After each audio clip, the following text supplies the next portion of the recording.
शैल जी, पहली बात तो ये है कि जो अभी अपनी कॉल दी HDFC, वो इस वक्त बाज़ार की सबसे शार्प कॉल है, तो उस पर निगाहें रखिएगा। 2550 की हमने कॉल पे भी फोकस किया, उस पर निगाहें रखिएगा। वो कॉल डी हाई पर ट्रेड कर रही है इस वक्त। और कुछ स्टॉक्स में अगर आप देखें, मेरा जो ध्यान जा रहा है, एक बार आप ज़रा प्लीज़ मुथूट फाइनेंस लेके आइएगा। मन्नापुरम फाइनेंस आज अच्छा करता हुआ, क्योंकि हम NBFC पे अगर आप देखें काफ़ी डिस्कस कर रहे हैं, एक बार मुथूट लेके आइएगा। ये सुबह सुबह हमने इस पर डिस्कशन भी किया था। 1486 आज की कैंडल भी काफ़ी स्ट्रांग है। रचना जी, जरा प्लीज़ मुथूट को देखिएगा। आई थिंक ये वो सारी की सारी अगर आप देखें, जिसे कहते हैं ना, कंडीशंस को पूरी कर रहा है, जिसमें एक टिपिकल फ्लैग का ब्रेकआउट कंफर्म हो जाए। आज 10 डेमा के ऊपर है, 20 डेमा को अपने आप प्लेस किया हुआ है। अपने इस फ्लैग के बेस को, यानी 1440 की ट्रैजेक्टरी को काफ़ी रिस्पेक्ट दे रहा है। एक लॉन्ग ट्रेड के पर्सपेक्टिव से आपका थॉट क्या है इस स्टॉक पे? या मैं टोटली अग्रीड हूँ आपकी बात से। एंड मुथूट डेफिनेटली 1440 के आसपास का जो सपोर्ट है, अगर उसको सस्टेन करेगा तो there is a good probability. ये भी ऐसे ही नाम है जो हम थोड़ी देर पहले बात कर रहे थे ना, कि काफी स्टॉक्स ने आज एक क्रॉसओवर दिया है, तो ये भी आज एक ऐसा ही फ्रेश टर्न है, और ये ऊपर वाली साइड पे 1520 और 1540 की तरफ जा सकता है। एंड 1440 का जब तक ये सपोर्ट बना रहेगा, तब तक ये स्विंग एंड पोजीशन दोनों के लिए सही लग रहा है।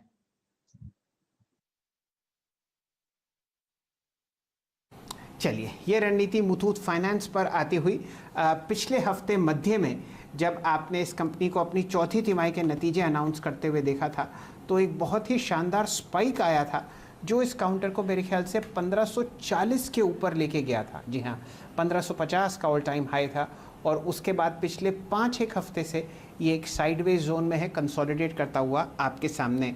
वीरेंद्र जी, हल्की सी आग ITC में आपको आती हुई दिख रही है। ये चमक इसको ऊपर ले जाती हुई दिख रही है 2515 रुपये के आसपास। इस काउंटर पर आपको ध्यान देना है। काफ़ी सारे लोगों ने यहाँ पर आपको रुझान दिया है तेज़ी की तरफ। इनमें रचना जी और असित जी जुड़ रहे हैं जुलाई की एक्सपायरी में, और अगर आप हमारे साथ पिछले महीने जुड़े रहे तो राहुल शर्मा साहब की एक शानदार कॉल यहाँ पर आई थी, और वो था पोजिशनल ट्रेड कैश में। HDFC पर आपको ध्यान देना है, हमारे देश की सबसे बड़ी मॉर्गेज कंपनी जो फिलहाल ट्रेड करती हुई दिख रही है 2515 रुपये के आसपास। फिलहाल मोमेंटम तो बैंकिंग क्षेत्र में है, और मेरे ख्याल से बिल्कुल सही मौका होगा। ध्यान डालते हैं छोटे और मंझले काउंटर्स पर जो कि इस सेक्टर में आपको चहकते हुए दिख रहे हैं। हम लोगों ने बात करी SBI की, और साथ ही साथ कैनरा बैंक पर एक लॉन्ग कॉल आती हुई दिखी थी कविता जी की तरफ से। ये प्रश्न आपके लिए है चंदन जी। बैंक ऑफ बड़ौदा 3% ऊपर, और आज FNO की पहले दिन 4.25% का ओपन इंटरेस्ट का इजाफा। बताइए क्या कीजिएगा? 73-75। अभी बिल्कुल देखिए, PSU बैंक्स यहाँ पे काफी एक मोमेंटम में बने हुए हैं। हालांकि SBI हमारा प्रिफर्ड पिक है ऑल टाइम। इन PSU की बात करें तो SBI पे ऑलरेडी हमने ट्रेड दिया है, बट BOB भी यहाँ पे चलता हुआ नजर आएगा। आप देखोगे नई एक्सपायरी में यहाँ पे 5-6% के ओपन इंटरेस्ट बने हैं, और पिछले 3-4 दिन का कंसोलिडेशन यहाँ पे होल्ड करते हुए नजर आ रहा है। हालांकि ओवरऑल ये काउंटर है, अपने 50 डे पे सपोर्ट लेके ऊपर में 87 की तरफ जाना चाहिए, बट इमीडिएट कंसोलिडेशन हुआ है, इसके लिए बेस यहाँ पे ऊपर शिफ्ट हो रहा है, तो आपको लगभग 81 का स्टॉप लॉस यहाँ पे बनेगा, ऊपर में 87 तक के टारगेट के लिए। चलिए, ये बैंक ऑफ बड़ौदा की चर्चा हो रही है आपके सामने स्क्रीन पर। शानदार पोजीशनिंग लॉन्ग साइड पर।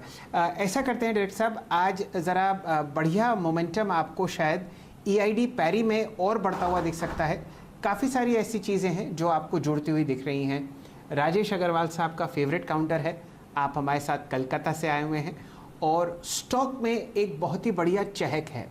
साथ ही साथ ग्रुप कंपनी कोरोमंडल इंटरनेशनल आपको आज FNO में आती हुई दिख रही है। EID पैरी का स्टेक कोरोमंडल इंटरनेशनल में भी है। राजेश अग्रवाल साहब, ये प्रश्न आपके लिए है। आज EID पैरी का चार्ट देखिए, और देखिए क्या बढ़िया मोमेंटम आपको आता हुआ दिख रहा है। चीनी का तड़का है, FNO का तड़का है, और बढ़िया मोमेंटम आपके सामने एक वॉल्यूम ब्रेकआउट का आता हुआ। 21,82,000 शेयर ट्रेड होते हुए। बताइए कैसा लगता है आपको EID पैरी? शाह जी, बहुत ही शानदार लगता है। इनफैक्ट आपने सही कहा कि लगातार हम इसकी चर्चा कर रहे हैं, और पिछले लॉकडाउन में ये 130 रुपया के आसपास हुआ करता था, और वहाँ से हम लोग लगातार इसकी चर्चा कर रहे हैं और मैं समझता हूँ कि अभी भी वैल्यूएशन बहुत सस्ते हैं। अगर आप देखो तो सिर्फ 7,800-900 करोड़ की मार्केट कैप है और जो इसमें कोरोमंडल की होल्डिंग है ना वो सिर्फ 15,000 करोड़ रुपए की है। अगर उसमें हम होल्डिंग कंपनी डिस्काउंट भी दे दें तो भी 6,000 करोड़ का तो आपका कोरोमंडल ही हो गया और ये है आपके 7,800-900 माने 1,800 करोड़ रुपया नेट। अब आते हैं कारोबार पे। शुगर अच्छा चल रहा है, बायोपेस्टिसाइड अच्छा चल रहा है, न्यूट्रास्यूटिकल्स अच्छा चल रहा है। इनके 8 शुगर फैक्ट्री है जिसमें 43,800 टन की क्रशिंग कैपेसिटी है। मैं समझता हूँ कि बहुत ही शानदार कंपनी है, मैनेजमेंट बहुत अच्छा है और लगातार इन्होंने हर तिमाही दर तिमाही डेट रिडक्शन पर जोर दिया है। वैल्यूएशन की बात करूँ 12 की पी पे ट्रेड कर रहा है और जैसा कि आपने कहा कि न केवल शुगर का बल्कि फर्टिलाइज़र का भी तड़का है क्योंकि कोरोमंडल की होल्डिंग है, तो एक साथ आपको दोनों प्ले मिल जाते हैं। तो मैं समझता हूँ बिल्कुल खरीदारी करनी चाहिए। जिनके पास पहले से है वो बने रहें और जो नए लेना चाहते हैं वो भी ले सकते हैं। मध्यम अवधि में हमारा टारगेट 500 रुपये का है। चलिए, आपके सामने फिलहाल तो 468 पर आपको ये काउंटर मिलता दिखेगा, 458।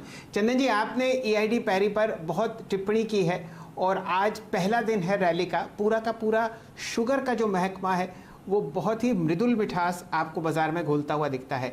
ईआईडी पैरी आपको चार्ट्स पर कैसा लगता है? जी काफी अच्छा लग रहा है और वीरेंद्र जी का बर्थडे है तो मिठाई भी भेज रहे हैं वो। ईआईडी पेरी की बात करें तो देखिए वीकली चार्ट में perfect pole and flag pattern यहाँ पे देखने को बना है और ये स्टॉक अपने लगभग 35-40 दिनों के कंसोलिडेशन के बाद निकला है। इवन कुछ दिन पहले जब डिप बना था वो 402 के आसपास था, जो एग्जैक्टली इसका 50 डे एक्सपोनेंशियल मूविंग एवरेज है।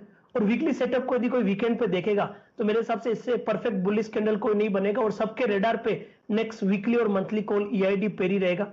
काउंटर मल्टीपल मंथ्स आए, मल्टीपल ईयर्स आए, तो बिल्कुल यहाँ पे पॉजिटिव बायस के साथ कामकाज करना चाहिए। 445 का स्टॉप लॉस, 485-490 तक के टारगेट हासिल होने चाहिए। 490 के लिए हम लोग इंतजार करते हैं और एक बहुत ही फंडामेंटली मजबूत काउंटर आपको फिलहाल ट्रेड करता हुआ दिख रहा है अपने रिकॉर्ड हाइस के पास, जो कि 460 रुपये हैं। वीरेंद्र जी, आपने क्या क्या पकड़ा? शैल जी पकड़ते हैं, काम करते हैं यतिन को, और क्योंकि यतिन का हो गया टाइम और इस टाइम यतिन का वक्त होता है और इंतजार कर रहे हैं बहुत देर से। 2:51 हो गए हैं।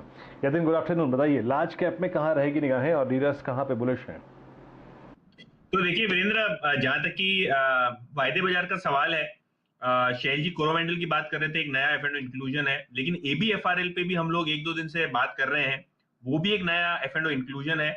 और एबीएफआरएल की बात करें तो डीलिंग उसको लगता है कि 230 से लेके 235 के पोजिशनल टारगेट्स आपको देखने को मिलने चाहिए। तो ट्रेडिंग के लिहाज से आप 5 से 7% का अपसाइड देख सकते हैं जुलाई सीरीज में। और ऐसे भी हमने देखा है कि जो नए एफ&ओ के इंक्लूजन वाले स्टॉक होते हैं वो पहले 10-15 दिन काफी एक्टिव होते हैं, वॉल्यूम्स भी अच्छे होते हैं और प्राइस मूवमेंट भी बहुत अच्छा होता है। तो इसीलिए एबीएफआरएल पे डीलिंग रूम्स को लगता है कि यहाँ आप एक पोजिशनल बाय कॉल ले सकते हैं। इसके अलावा एल&टी फाइनेंस पे एक बीटीएसटी की सलाह है। एल&टी फाइनेंस की अगर आप बात करें तो स्टॉक में काफी अच्छा एक्यूमुलेशन पिछले आधे एक घंटे में देखने को मिला है। यहाँ डीलिंग रूम्स को लगता है अगर आप बीटीएसटी की ट्रेड करें तो 98 से लेकर 100 रुपए तक के टारगेट्स यहाँ देखने को मिल सकते हैं। और आज वायदे बाजार में काफी अच्छी लॉन्ग पोजीशंस हमको एल&टी फाइनेंस में भी देखने को मिली है। जी हाँ यतिन, यकीन मानिए आपके आने से पहले हम एल&टी फाइनेंस पे शायद एक बार डिस्कशन करना चाह रहे थे, लेकिन ये अच्छा हुआ कि आपने इस बात को स्क्रीन पर रख दिया कि एल&टी फाइनेंस होल्डिंग में सीरीज़ के पहले दिन काफ़ी स्ट्रॉन्ग वेरिएशन हुआ है। कुछ देर में मैं आपको एक समरी सौंपूंगा और बताऊंगा कि आज सीरीज़ के पहले दिन टॉप ओआई गेनर्स कौन से हैं, लेकिन पहले यतिन के इस स्टॉक पे बात करते हैं। याद रखिए ये स्टॉक बहुत पोटेंशियल लगता है लेकिन अभी तक रिएक्ट नहीं किया है इसने अपने पोटेंशियल्स के अनुसार। आपकी राय क्या रहेगी इस स्टॉक पे चंदन? ये सारे एवरेजेस के ऊपर बैठा हुआ है और एक और चीज़ देखिए आप, जब ये अपनी 200 डेमा, 100 डेमा, 50 डेमा की ट्रेजेक्टरी से ऊपर आया 25 मई 2021 से ये प्रोसेस पूरी चालू है। आपने इसके एवरेजेस को देखा, इसके एवरेजेस अप्रॉक्सीमेटली 1.2 टाइम्स हैं। कैसे अप्रोच करेंगे आप इस स्टॉक को जुलाई की सीरीज में? जी वीरू, आप एल&टी फाइनेंस की बात कर रहे हैं? जी हाँ एल&टी फाइनेंस होल्डिंग आपकी स्क्रीन पे 1940 पे 95 पे। तो वीरू ये काउंटर आप देखोगे मेजर मूविंग